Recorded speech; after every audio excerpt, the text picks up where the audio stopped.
আমি দেখতে কালো, আমার কোনো সুন্দর চেহারা নেই, কিন্তু আমার স্বামী দেখতে অনেক সুন্দর। আমার বড় মার কথায় আমি তাকে বিয়ে করেছিলাম, কিন্তু বাসর রাতে আমার স্বামী আমায় রেখে অন্য রুমে চলে গেল এবং ঘুমিয়ে পড়ল। সে জানিয়ে দিল আমাকে তার পছন্দ না। একদিন স্বামীর রুমে এক মেয়েলি কণ্ঠের আওয়াজ পেলাম রাতে। আমি সিদ্ধান্ত নিলাম, এই রুমে এত রাতে কে আসে? আমার স্বামীর রুমে তো আমার স্বামী একা থাকে, তাহলে রাতে কিসের শব্দ আসে এই রুম থেকে? আমি এই রহস্য বের করার জন্য প্রতিদিন রাত সজাগ থাকি। একদিন রাতে রুমের ভেতর থেকে দরজা লক করতে ভুলে যায় অমিত। তারপর আমি দরজা দিয়ে রুমে ঢুকেই যা দেখলাম তা দেখে মনে হলো আকাশ আমার মাথার উপর ভেঙে পড়ল। আমি রীতা, আমি এতিম। আমার বাবা মা আমার জন্মের পর আমাকে রাস্তায় ফেলে দিয়ে চলে যায়। বড় বাবা আর বড় মা রাস্তা থেকে আমাকে কুড়িয়ে আনে। তারাই আমাকে তাদের বাড়িতে এনে লালন পালন করে। আর এ বাড়ির বড় ছেলে অমিত হাসান, সে একজন ভার্সিটির প্রফেসর। গম্ভীর মুখে আমি খুব কম সময়ে হাসি দেখেছি। শান্ত মেজাজে কিভাবে মানুষকে কষ্ট দিতে হয় সে ব্যাপারে সে এক্সপার্ট। এবার ইন্টার পরীক্ষা দিয়েছি, কাল আমার পরীক্ষা শেষ হয়েছে। আর বাড়িতে আসতেই বড় মা আমাকে তার রুমে ডাকে। আমি বড় মার রুমে যেতেই বড় মা আমাকে একটা লাল টুকটুকে শাড়ি দিয়ে বলল, রীতা, এই শাড়িটা পরে আয়। আমি বললাম, কেন বড় মা, এখন কেন শাড়ি পরবো? আমার অনেক গরম লাগছে, আমি তো গোসল করব।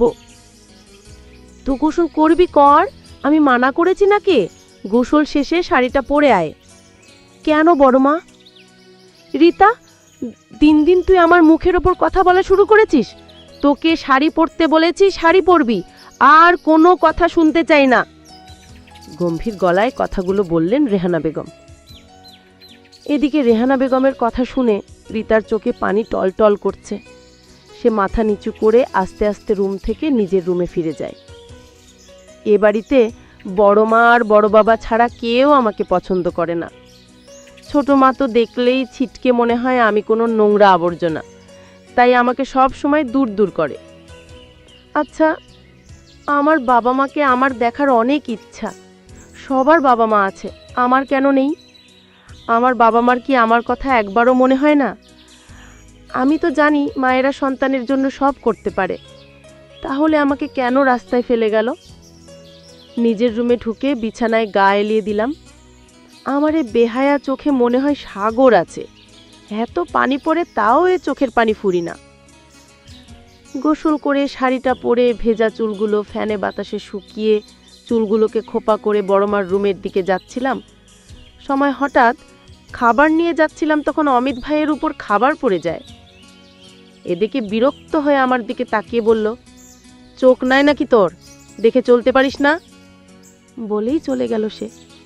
আমি উঠে দাঁড়িয়ে তার যাওয়া দেখছি।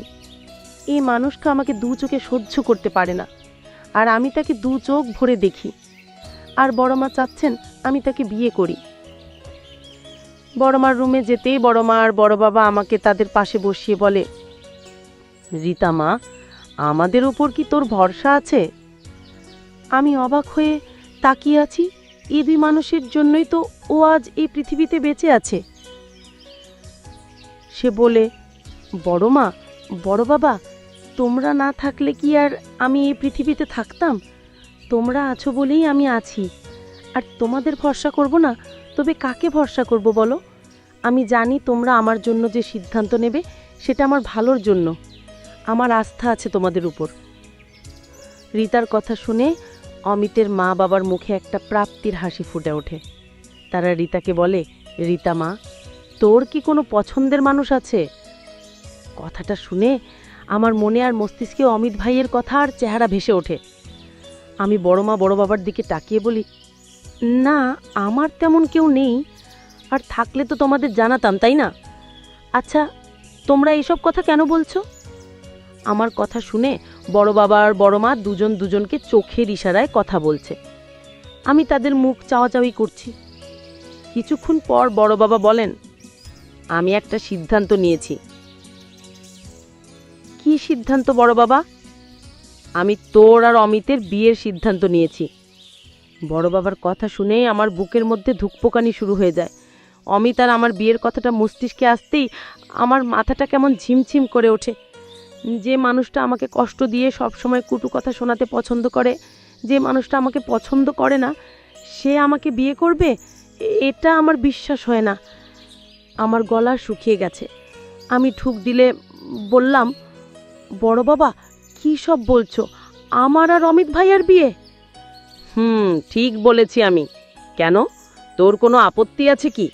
আমার জানা মতে তো কোনো আপত্তি থাকার কথা নয়।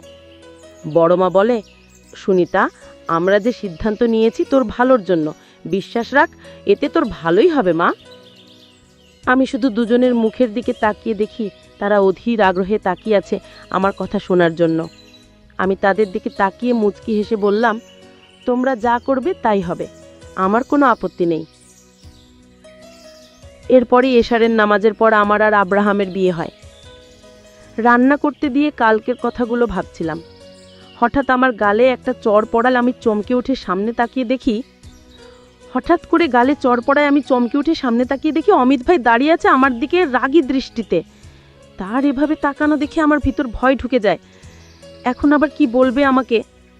এসব ভাবনার মাঝে অমিত ভাই বলে ওঠে, তোকে কখন বলেছি আমার জন্য নাস্তা রেডি করতে, আর তুই এখানে দাঁড়িয়ে আছিস? শান্ত স্বরে কথাটা বলে। তার এমন শান্ত স্বরে কথা শুনে আমার ভয় লাগছে।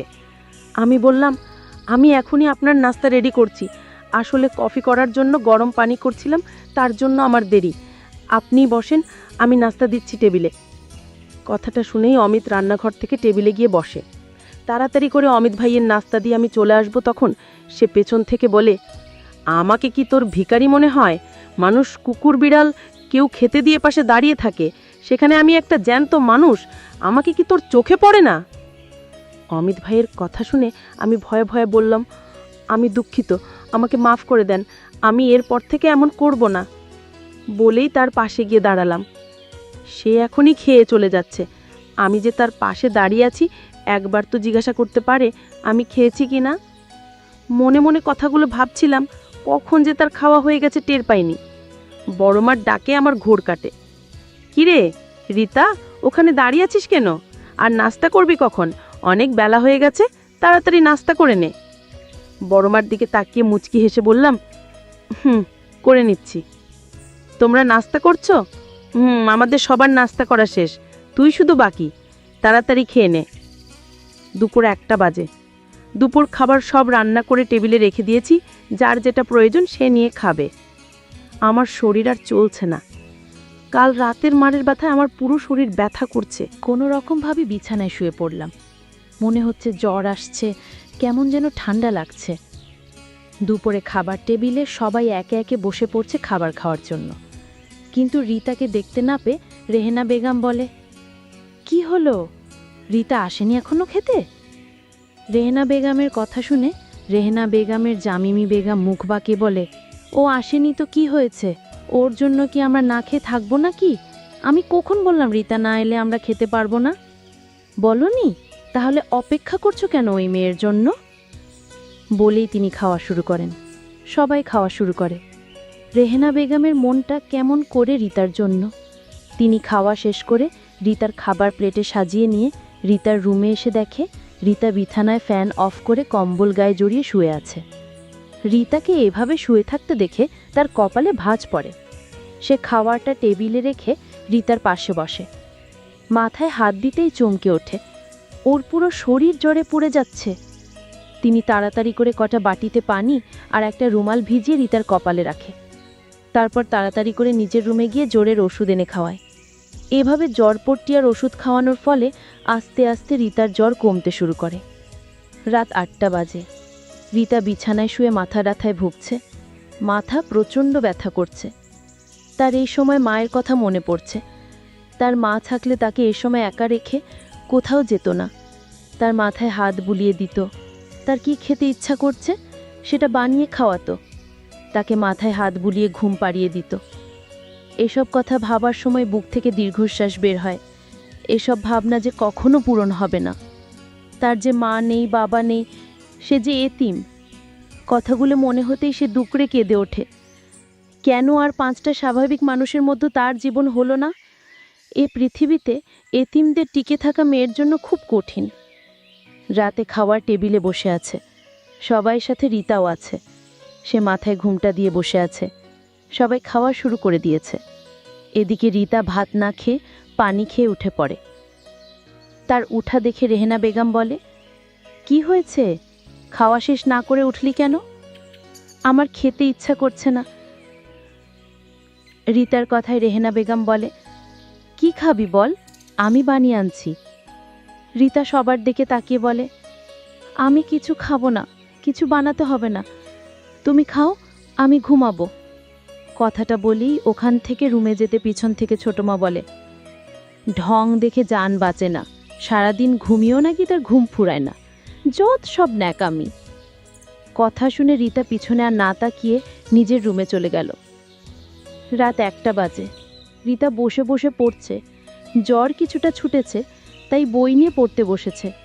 অ্যাডমিশনের জন্য কোচিংয়ে ভর্তি হবে না, সে নিজে যা পড়বে তাই। অধার ওর পিছনে এত টাকা খরচ করবে, তাই মন দিয়ে পড়ছে সে। পড়তে পড়তে রাত 2টা বেজে গেছে, কখন সে বুঝতেই পারেনি। পড়ার টেবিল থেকে উঠে আয়নার সামনে দাঁড়িয়ে নিজেকে পরখ করে সে। সে তো সুন্দর না দেখতে, উজ্জ্বল শ্যামলা, তার মুখটাও ছোট, ছোট মুখে ব্রণের দাগ। তার মতো অসুন্দর মেয়েকে কি করে এমন সুদর্শন পুরুষ পছন্দ করবে? অভিমান হলেও তুমি আমাকে, তারপর বড় মার কথায় এক পর্যায়ে আমার সাথে অমিত ভাইয়ের বিয়ে দিয়ে দিল। বিয়ের প্রথম বাসর রাতে অমিত ভাই আমাকে বলে, তুই আমার মাকে ভুলিয়ে ভালিয়ে কৌশল ব্যবহার করে আমাকে বিয়ে করলি কেন? না অমিত ভাই, আমি আপনাকে বিয়ে করতে চাইনি, আপনার মা আমাকে পছন্দ করে বিয়ে দিয়েছে আপনার সাথে। তুই কি করে ভাবলি তোর মতো একটি মেয়েকে আমি বিয়ে করব? আমি শুধু বাবার দিকে তাকিয়ে তোকে বিয়ে করেছি, আর তুই নাকি চাস এ বাড়িতে রাজরানী হয়ে থাকতে। তা কখনো সম্ভব না, তোর এই আশা কোনো দিন পূরণ হবে না। আমি বললাম, দেখুন, আপনার মা আমাকে পছন্দ করে আপনার সাথে বিয়ে দিয়েছে, এখানে আমার কি দোষ? তোর দোষ মানে তুই রাজি হলি কেন? তোর রাজি হওয়াটাই তোর অপরাধ। তোর মতো কালো মেয়েকে আমি বড় করে নেব কি করে ভাবলি? এই কথা বলে অমিত ভাই তার স্টোর রুমে ঘুমাতে গেল। আমি কাঁদতে লাগলাম আর বলতে লাগলাম, হায় আল্লাহ, আমার কপালে কি এই পরিণতি ছিল? কাঁদতে কাঁদতে শুয়ে পড়লাম। হঠাৎ অমিত যে রুমে ঘুমায় সে রুম থেকে কিসের যেন আওয়াজ আসছে, মনে হচ্ছে মেয়েদের শব্দ। আমি অবাক, এ রুমে তো অমিত একা, তাহলে মেয়েদের মতো শব্দ কেন হচ্ছে? আমি ধীরে ধীরে রুমের দরজার কাছে গেলাম এবং দরজায় ধাক্কা দিতে সাহস পেলাম না। কিন্তু আমার একটাই রহস্য খুঁজে বের করতে হবে, স্টোর রুমে কিসের আওয়াজ এটা আমার জানতে হবে। কিন্তু আমি প্রতিদিন নামাজ পড়ে আল্লাহর কাছে দোয়া করি যে আমার স্বামীকে আমার কাছে ফিরিয়ে দাও। আমাকে কালো করে তুমি তো বানিয়েছ, তাহলে তুমি আমার স্বামীকে আমার কাছে ফিরিয়ে দাও। আমি যখন রাতে ঘুমাতে গেলাম হঠাৎ আবার সেই রুম থেকে আওয়াজ আসছে। সেই দিন হয়তো আমার অমিত হাসান দরজা ভিতর থেকে নক করতে মনে ছিল না, আর তাই আমি দরজায় গিয়ে রুমে গিয়ে দেখি আমার বান্ধবীর সাথে বসে গল্প করছে, হাসাহাসি করছে। আমার বান্ধবী বলতে লাগলো, আমি তোমাকে অনেক ভালোবাসি অমিত, তুমি তোমার কালো ভুটনি বউকে এ বাড়ি থেকে তাড়িয়ে দাও। অমিত হাসান বলছিল, রীতাকে প্রতিদিন মারধর করি, তারপরেও বাড়ি থেকে যায় না। আমি যে দাঁড়িয়ে তাদের দৃশ্যগুলো শুনছি সেদিকে তাদের কোনো খেয়াল নেই। আমাকে দেখার আগেই আমি চলে আসলাম। আমি তাদের দৃশ্য দেখে আমার মনকে কোনোভাবেই বোঝাতে পারছিলাম না। আমি কান্নায় ভেঙে পড়লাম। আমার বান্ধবী দেখতে অনেক সুন্দরী, আর তাই তাকে ভালোবাসে, আর আমি কালো, তাই আমাকে পছন্দ করে না। আমি কালো হয়েছি এটা তো আমার হাতে নেই, উপরওয়ালাই বানিয়েছে।